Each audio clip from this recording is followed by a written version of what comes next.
and welcome to Crying on My Yoga Mat. My name is JD, and this podcast is all about building a community where, alongside amazing guests, we have real conversations about the low lows, celebrate the highs, and everything in between. I know what it's like to go through life feeling stuck and powerless to do anything about it. Here, you'll meet yourself where you are and learn tangible tools to help you become who you want to be, while honoring the journey. You've gotten this far, so let's keep going together.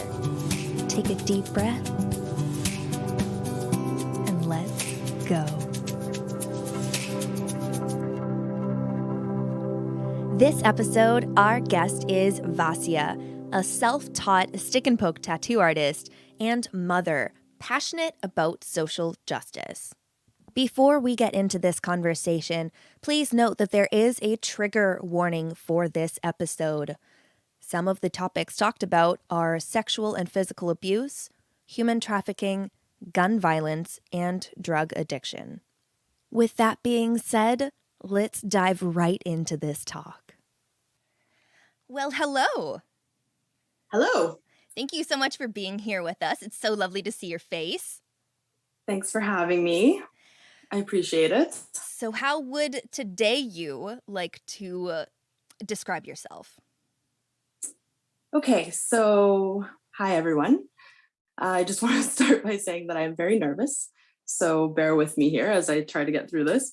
My name is Vasia. I'm a Greek self-taught stick and poke tattoo artist.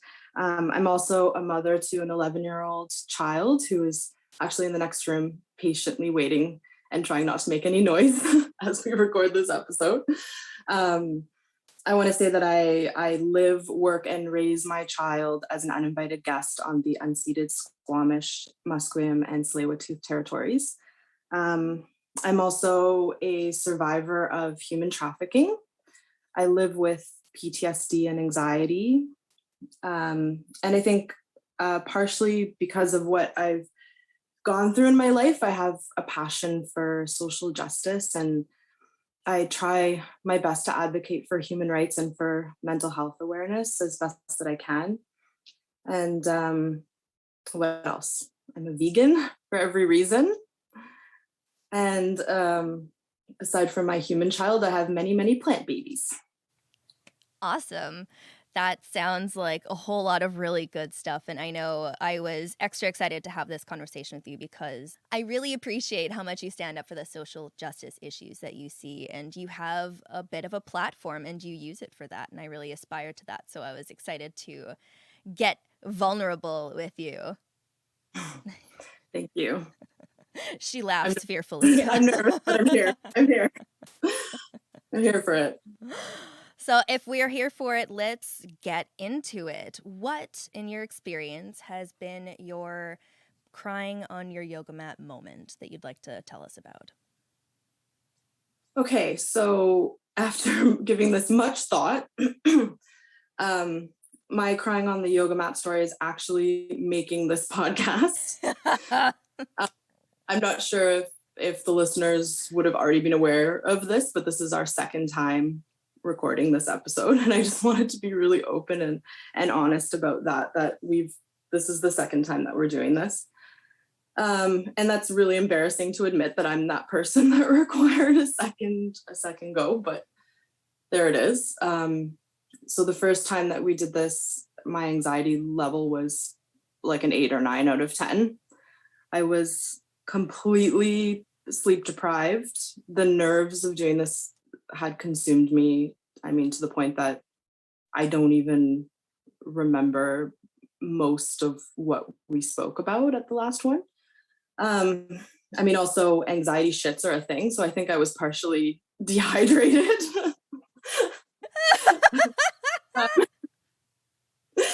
And I was just in this this brain fog, and it was, I came out of it not really fully, even like I said, remembering what we had spoke about. All I knew was that I felt this heaviness in my body that told me that something wasn't right, something was wrong. And I came into this, and I had decided that I wanted to do this podcast, and I had promised myself that I was going to be really open and honest and vulnerable with you. And I did the opposite. I completely shut down. I had completely closed myself off. And I think, if any of the people who are listening suffer from anxiety or PTSD, they'll maybe be nodding along as I describe this, but it's kind of like an out of body experience that happens when the panic takes over. And it's people talk about, like fight or flight, but there's also freeze, which I think was part of what happened to me last time. I completely froze and I shut down. And I think I had either completely left my body or I had kind of curled up in some deep, dark recess of my mind. And this kind of robotic version of myself came and took over to protect me and to get me through it. And I wasn't present. I wasn't there. So yeah, I mean, it was really difficult after we said goodbye. I kind of took the rest of the day to process how I was feeling, and I had messaged you and kind of said that I didn't feel very good about it. Then the next morning, I went for a walk to kind of clear my head. And a friend of mine who's actually in New York right now, he sent me a couple of text messages just checking in on how the podcast had gone, and he offered to call me to go through it. And just seeing his text messages made me completely break down on the street. I was walking around crying behind my sunglasses. And I was thinking to myself, like going for walks, going for bike rides is my yoga. Like it's how I meditate, it's how I move my body, it's where I do my thinking, how I process things. And then it just kind of clicked and dawned on me that like, holy fuck, like this is my literal crying on my yoga mat moment. Like this is the moment I've been searching for to talk to you about. And it took coming on the podcast to actually have that moment. And I think one of the main things that I was feeling was I felt guilty, and I felt failure. I felt like I had failed you. I felt like I had failed myself. And I felt like I had failed everyone who was going to be potentially listening to the podcast. So yeah, I just want to thank you for allowing me to do this again. Oh, I'm so happy to. And I know that it's a lot of extra work for you, and I appreciate the extra work and emotional labor. I really appreciate you. I kind of love the fact that emotional labor is my currently unpaid job, but if you guys want to pay me for it, I mean, feel free. I love that you recognize that you and your body weren't quite in sync during our first talk, and that you honor yourself and your audience so highly that you really messaged me really quickly and were like, I think we can do better. There's more context to it. More people like can be benefited if we rehab this conversation. And I am so, so, so happy to do that, quite genuinely. And it's so much fun to let go of preconceived notions and to become more and more okay with change and things not turning out the way that we think that they're going to. And I love getting to learn alongside the listeners and the guests, and I'm intensely grateful for the learning that this has already brought. And yeah, I just want to go deeper into this conversation. Thank you. I do appreciate that. And this has been a huge learning experience for me as well. So I'm really glad that we did this. I absolutely have no regrets, and I'm grateful that we're doing it twice. So nice we had to do it twice. Yeah. Because the heavy feelings that you're talking about are so real. And in my mind, the people that listen to this podcast are people who feel big things. Because I know I'm one of those people, and I tend to attract those people because so many of us grew up without permission to be the bigness of our emotions. People were Mhm. scared of our emotions. People didn't understand it. And it's only in adulthood a lot of us come to allow ourselves space for ourselves or even for others. So these conversations are just, oh, so juicy, so good. Yeah, definitely. And I think like I've been in places in my life where I felt like I wasn't allowed to speak for myself, or allowed to speak up about the way that I was feeling and advocate for myself. And so now that I'm in a space finally in my life where I can, I don't want to be the cause for my own silence. So I need to I need to be able to speak up, and this is what I've been really working on the last couple of years, is to speak up and speak for myself. I don't want to be the cause of my own silence. Ooh, ooh, put it on a t-shirt. That was a good one. Make some tote bags. Sustainability. Yeah. Well, it's amazing how much of a threat it is because a few episodes ago we had Tilda, and Tilda's biggest message was speak up for yourself. Mhm, mhm. And it comes from these child roots of not being able to be heard in our homes by our loved ones, by our peers. Yeah.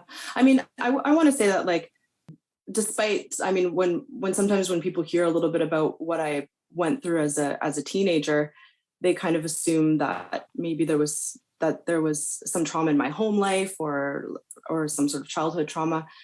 And that absolutely wasn't the case. Like, my home life was very, very happy, and I have two of the most incredibly supportive parents in the world.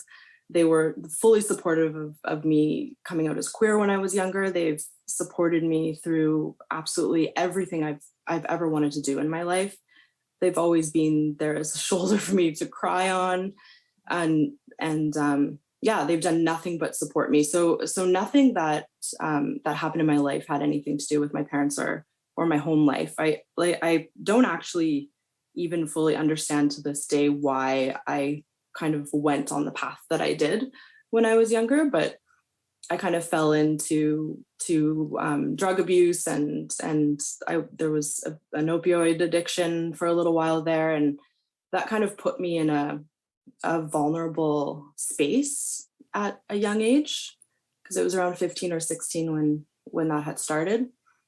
And because of the drug use, and because of kind of the vulnerability that I was feeling at that age, I put myself in some really dangerous situations. Like, I mean, I was living in Greece at the time when I was a teenager, and I had just, teenagers being teenagers, I had this idea to run away from home. And so I had convinced a friend of mine to do it with me. We packed a bag, and we literally just left our homes in the middle of the day, and Wow. didn't tell anyone where we were going, and left. And we, spent some time kind of backpacking around Greece, sleeping in parks, um, you know, like asking people for money on the street. We really had set ourselves up to be in a very dangerous and vulnerable situation.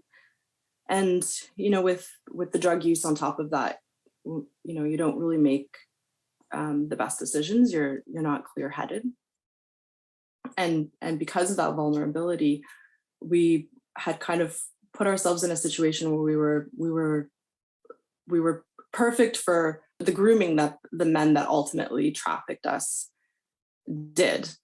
And for the listeners that don't know about grooming, it's sort of like a process of kind of manipulation, and there's some like trust building that happens where these men and sometimes women will find people who are vulnerable, and kind of manipulate them into believing that um, you can trust them, that they will help you, that they will make your life better.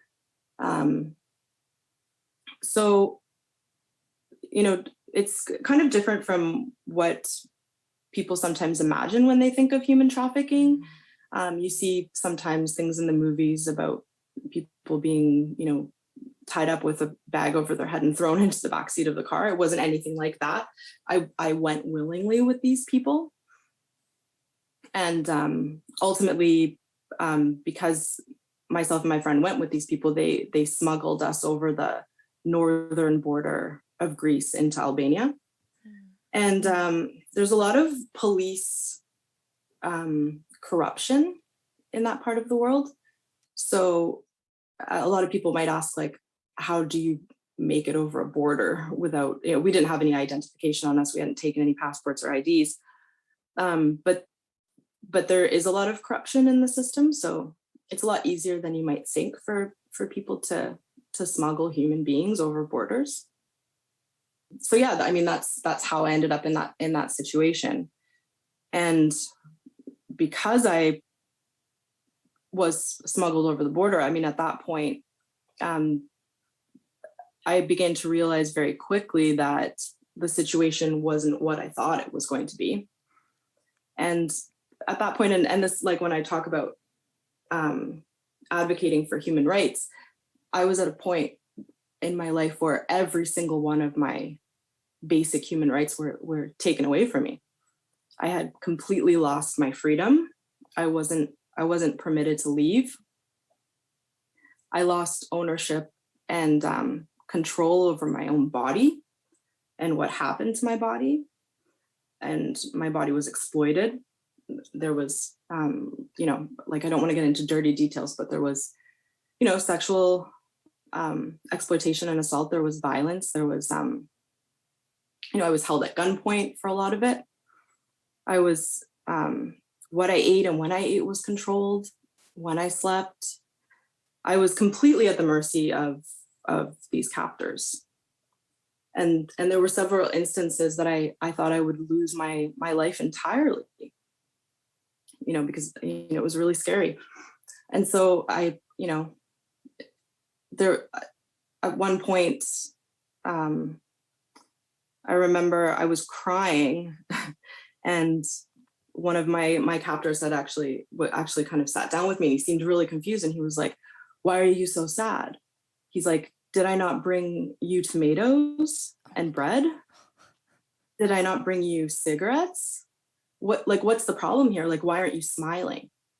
And this man he actually seemed to believe that because he was providing me with food and water and cigarettes, I should somehow be grateful to him and that I should smile more. Wow. It's like, I mean, this is part of the reason too why I like freak the fuck out every time a man tells a woman to smile, because it's just like certain men seeing women as objects and just as bodies and not as human beings. I wasn't allowed to have any emotions. Like, I existed as an object, as a body, and I was there to serve and to provide certain things. And like, I was being held captive and my body was being exploited by this man and many men. And I was supposed to smile because he brought me tomatoes.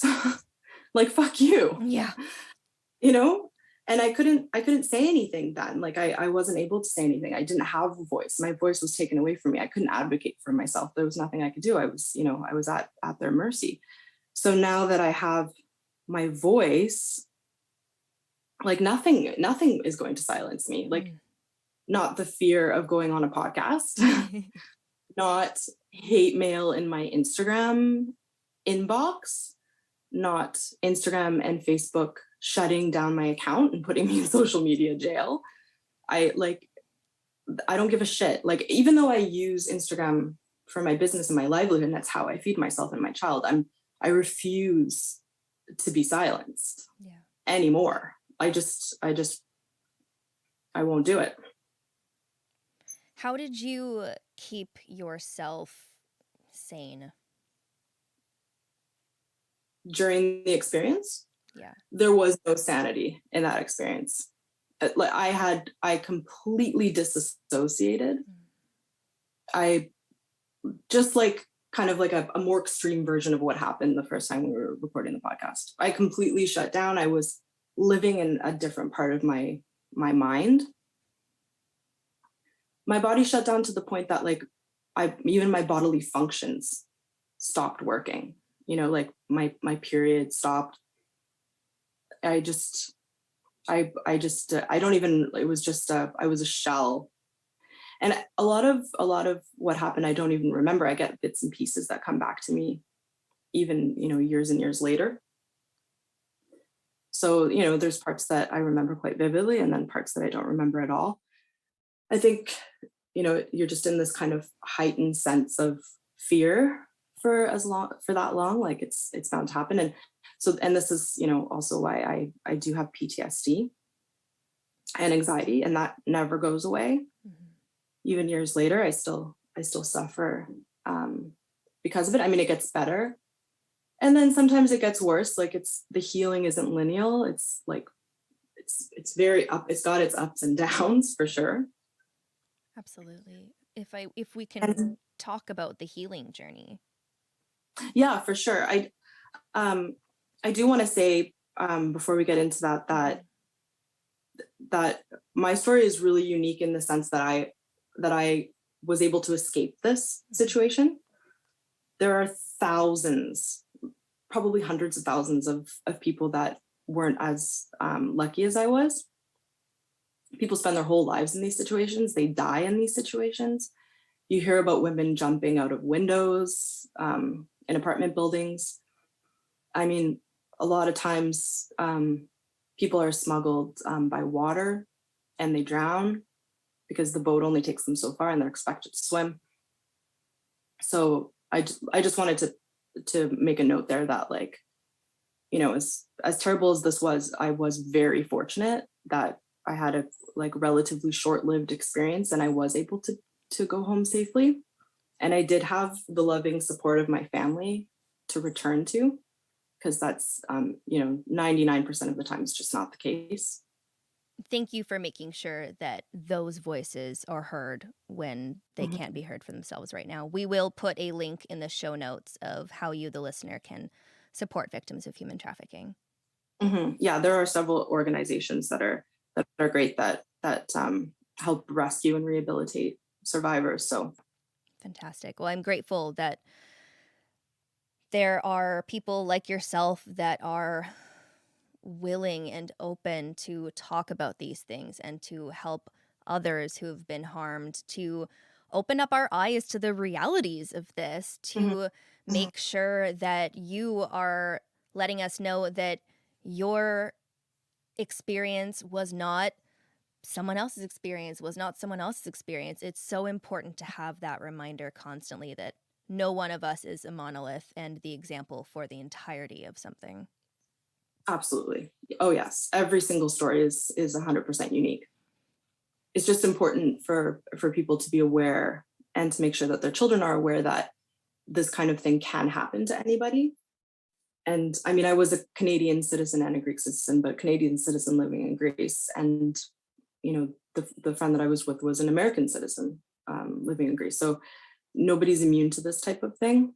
Anybody who's vulnerable in any way can end up in a situation like this, and it can happen very quickly and without even realizing it. So yeah, I think awareness is really important for this type of thing. People do need to talk about it and make sure that our children are aware that these things do happen. Absolutely. So when you came home, mm-hmm. where did you begin? Healing from this didn't really begin for many years, because I did still have a quite serious drug problem that got actually substantially worse after I got back.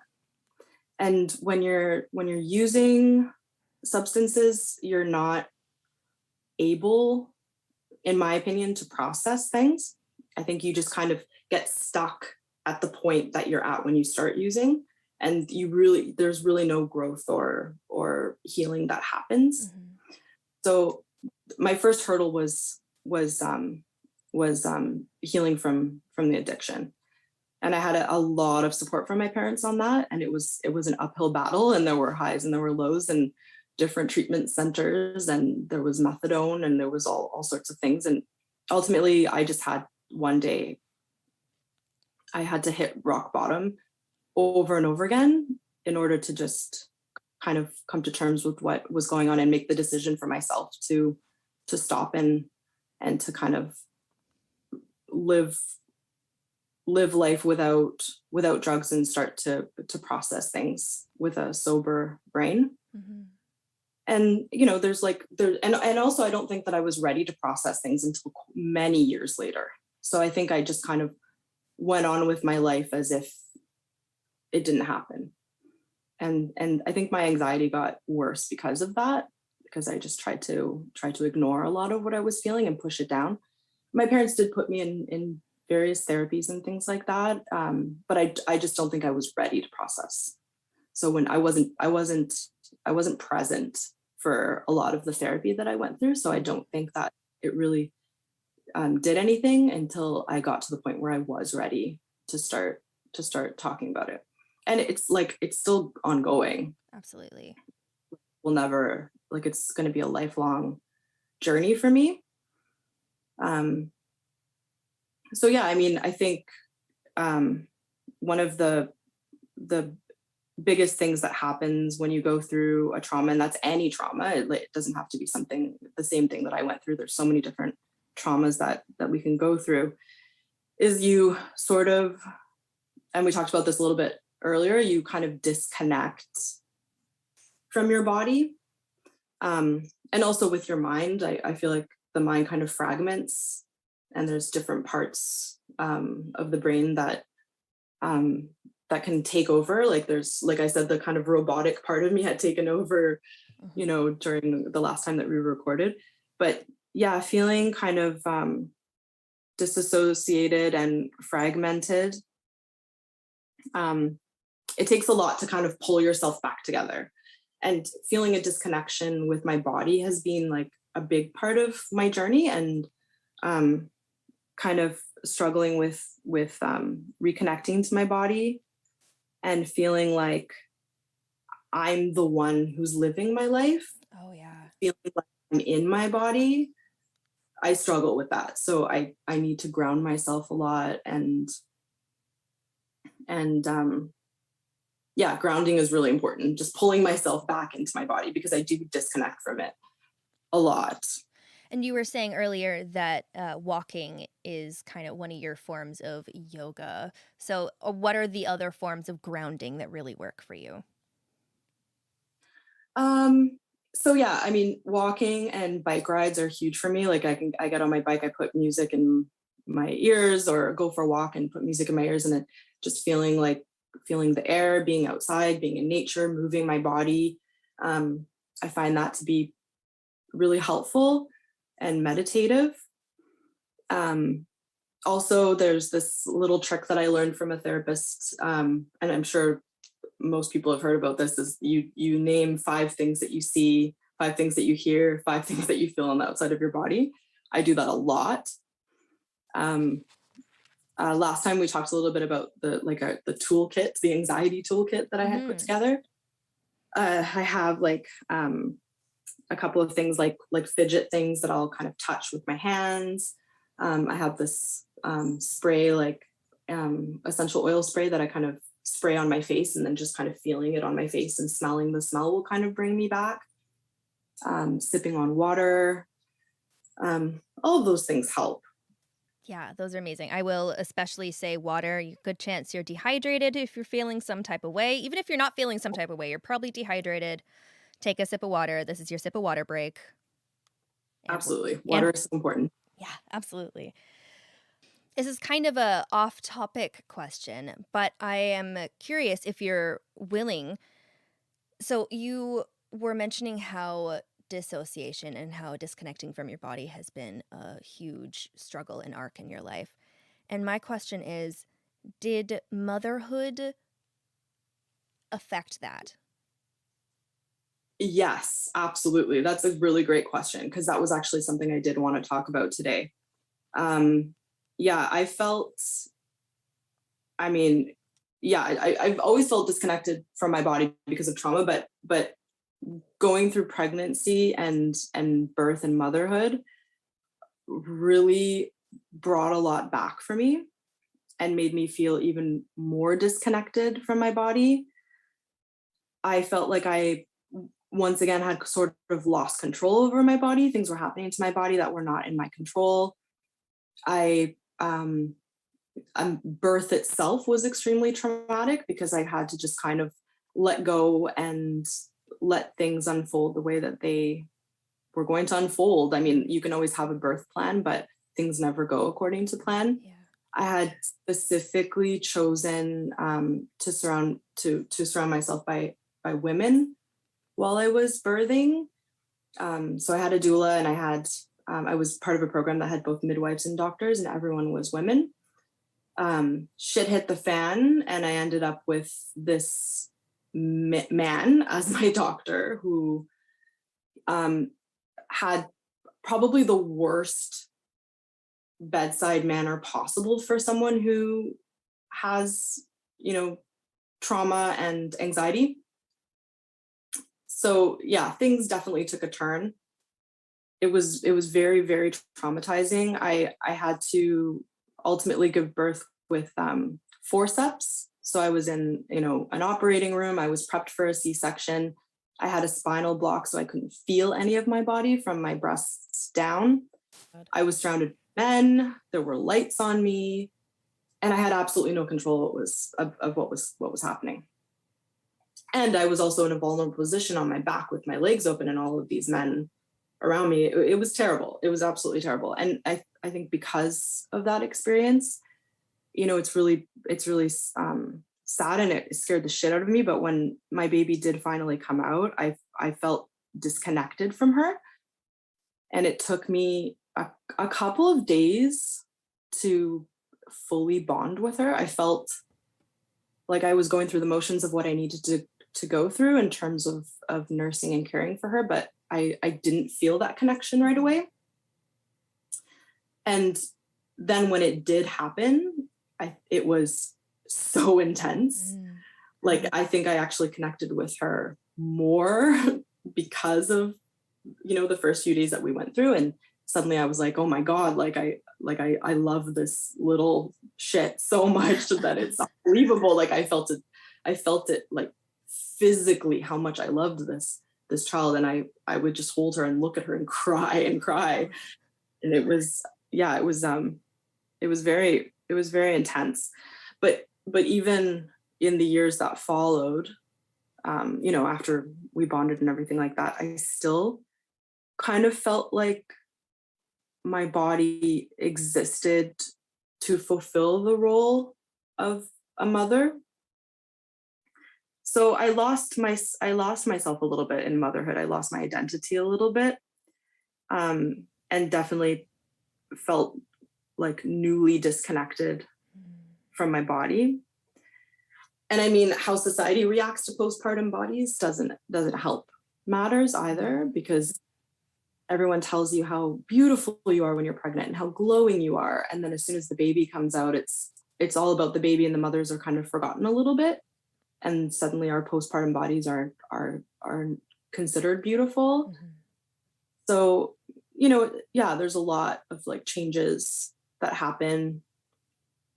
So yeah, all of that was quite difficult. And even though I absolutely adored being a mother, and it was like it's a wonderful thing, I did have an internal struggle as I was kind of growing into the role of being a mom. If I can talk a little bit more on the body dissociation. Mm-hmm. So you felt like your body had newly disassociated. Was it a different type of disassociation, or did it feel kind of like you had something in your grasp and it was being taken again? I think, yes, I think it was feeling like I had it in my grasp and it was being taken again. Exactly. Yeah, especially the birth experience itself was hugely traumatic and in a similar way to my previous traumas. There were so many parallels in your birth story and to your trauma stories. Absolutely. Just that kind of loss of control and feeling like you don't have you can't really you have no control over what's going to happen to your body, and also being in a state of fear and pain. So all of that is like definitely brought up a lot of things for me. Not even to And mention all the pressures of the emotional expectations, the absolutely. guilt of, oh, God forbid I ever say I did not bond with my baby the second it came out of my vagina. Yes, exactly. Yeah, because and again, like I've seeing examples in movies is that the baby comes out and comes up onto your body and it's this immediate connection, and we I think kind of forget that birth is a hugely traumatic thing, and it's hugely traumatic for your body, but it's also hugely traumatic emotionally as well. And there's a lot of hormones involved. Like, women go through a lot, and so we shouldn't make women feel guilty if they aren't immediately the star of the postpartum party. Like, everyone else is there and they're so excited and they're cracking champagne and smoking cigars and all of these things, and you're just laying there like your body's just been through this incredibly traumatic thing. You feel like shit, you look like shit, you're in pain, like you can't even go pee because you're being torn apart. Like, I don't want to scare the shit out of anyone who might be potentially deciding. It is also an amazing thing, and I also have a lot of friends who went through birthing stories that were really beautiful and they didn't feel traumatized by them. So it can go both ways. Mm-hmm. So back to the healing journey. So if it was something Mm-hmm. that you kind of felt was taken from your grasp again, Mm-hmm. did it come down to you bit by bit gaining everything back or regaining or relearning things? Or was there any moments of big like click and okay, I'm there again? Or is it more like the gradual journey? I think it's definitely gradual, but I feel like I kind of had like a very, very slow, a couple of years where it was very slow, and then a couple of years where it was really fast. So I think, when my daughter got to a certain age, I feel like things started to accelerate a little bit. I think I felt like I didn't just exist as mother anymore. And I started to kind of find myself as a woman again, as myself again, and kind of relearn my identity and spend a little bit more time and energy on myself.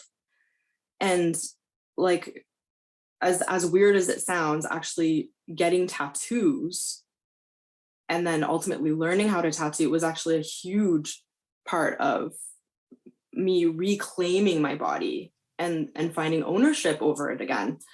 It was a way of kind of moving through the trauma, but ultimately body reclamation. It was a huge part of that for me. It was kind of like a way for me to own myself again, and to also say, like, this is my body, this is my skin, I can do whatever I want to it permanently. And it was just so, like, powerful and empowering a feeling to be like, it didn't have to have any deeper meaning than that. People do ask all the time, like, what does this tattoo mean? What does that tattoo mean? And the design itself doesn't necessarily need to have any meaning at all. It's the process of getting the tattoo where the meaning is held, and just finding a design that you like and saying, yeah, I'm going to put this on my body permanently. Yeah. I love that thought of body reclamation. I'd love to talk about something that we talked about in our first recording that I think Mhm, is a really valuable story, and that is your career transition into tattooing, mhm, because that was your mhm. kind of a big speaking up for yourself time of your life. Yeah, definitely it was. So around the time that I had my child, I started I started really getting into my photography career. So, up until the point that I had my child, like I had gone to school, I wasn't really sure what I wanted to do. Um, Kind of getting out of I didn't finish my post-secondary education, but I did a little bit of it, and I felt really kind of lost, and I didn't really know what I wanted to do career-wise. I just knew that I didn't want to work for someone else. I wanted to work for myself. That was like my main thing. Yes.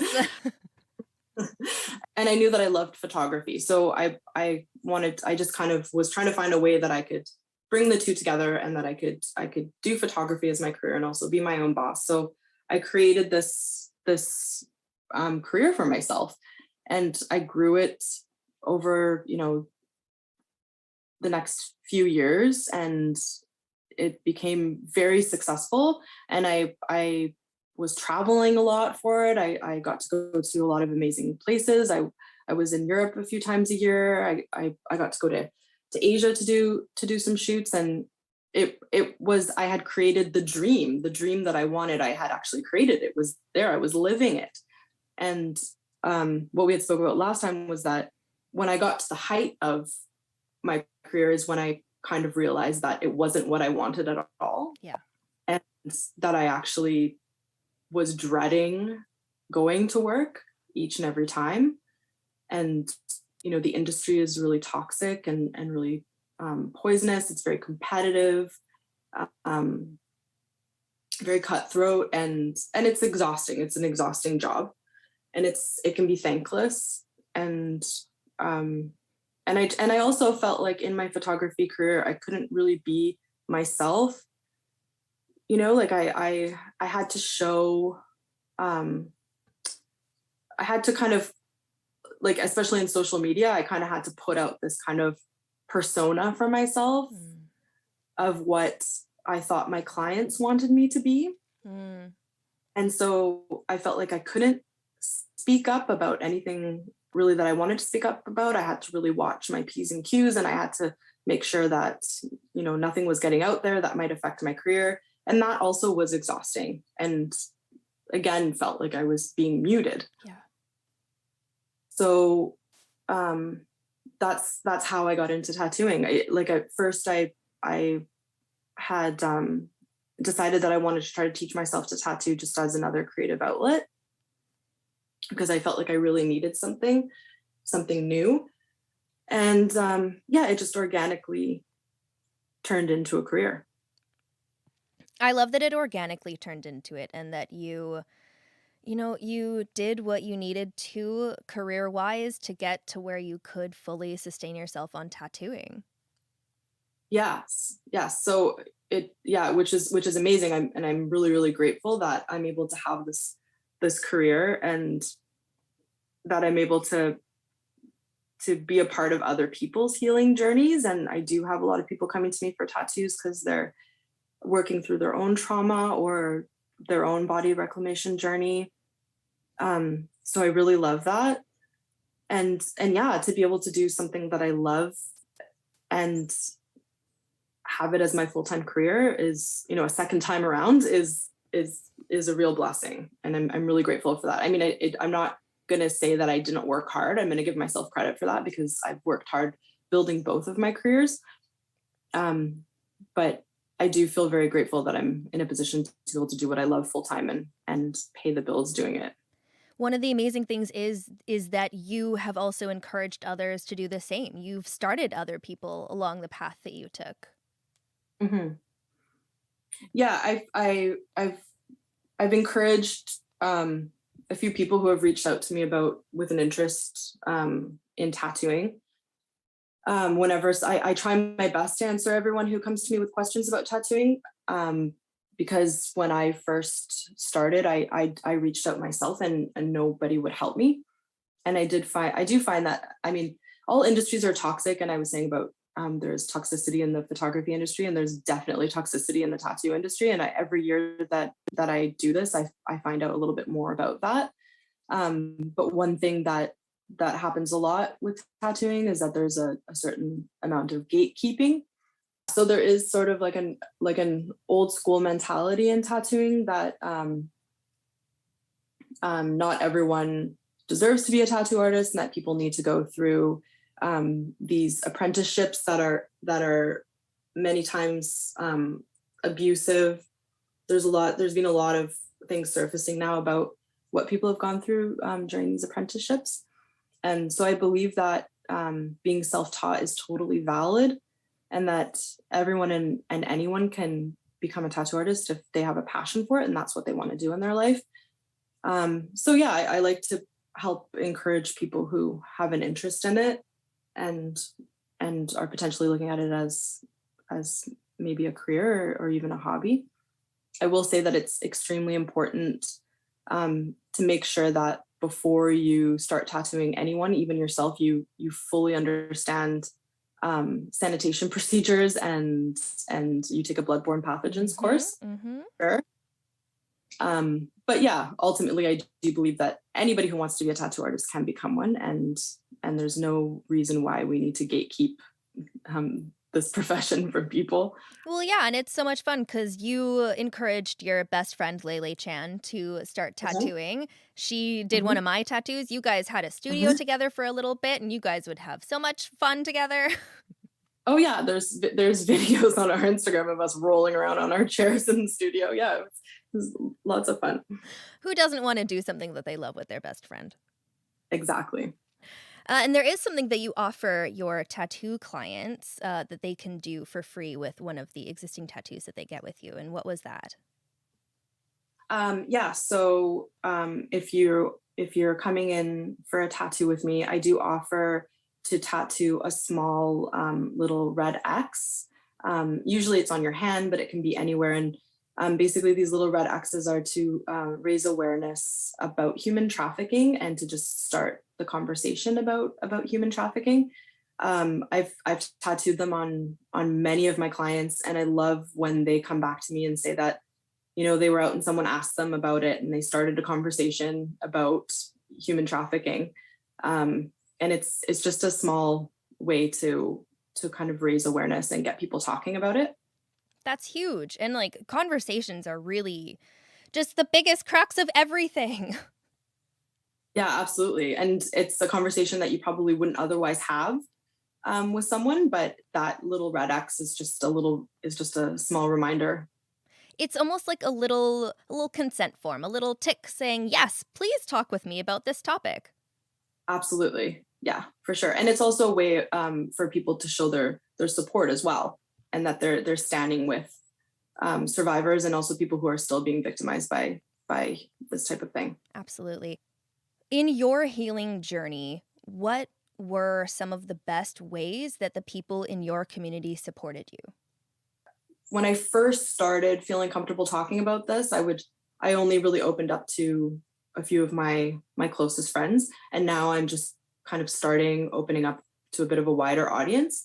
But definitely the most helpful things for me were people just offering an ear, listening, and being supportive in their listening, and not offering any way to fix anything, just like holding the space for me to share and just being there with me while I shared, even just offering me a hug or holding my hand or crying with me. It's an amazing way to support someone is to just actively listen to them and let them know that they're not alone. Oh. And always ask if you hug somebody. Yes. Yes. I love hugs. Not everyone does. Yes, I love hugs, but not from everyone. Yes, exactly. So don't go around hugging everyone, but just, ask first. We're all about consent here at Crying on My Yoga Mat. Well, Vasia, this has been such a good conversation. I wonder if you have any final words of encouragement or just little tidbits for us. Yeah, just for anyone who feels like they want to start using their voice and opening up about something, to just know that you're not alone, and that it's not for everyone, but if you feel like you would heal a little bit more or become a little more empowered by speaking out about something, you should absolutely do it. And you'd be surprised at the community that's out there that will welcome you and hold you in that space. So I definitely encourage it. And if people are welcome to reach out to me and in my DMs on social media. I mean, I get a lot of messages. I can't answer absolutely everybody, but I do see messages and I have responded. So if you need encouragement or advice, I'm definitely here for it. Awesome. And so what is your Instagram? It's just my name, Vasia. So it's at Vasia. Perfect. And are there any other ways that we can reach you or support you? I do have a website. It's vasiamyname.ca. Other than that, Instagram's the best way. Fantastic. Well, Vasia, thank you so much for being so dang self-aware and really making sure that you felt safe and comfortable with the conversation that we are putting out there in the world, because you are so strong in your values and I freaking love it. Thank you. Thanks so much. And thanks for holding the space for me to do this twice. And I appreciate all your encouraging words and messages. And yeah, I'm really happy that we did this. So happy. Oh, all right. Well, we'll talk soon. Okay. Thank you.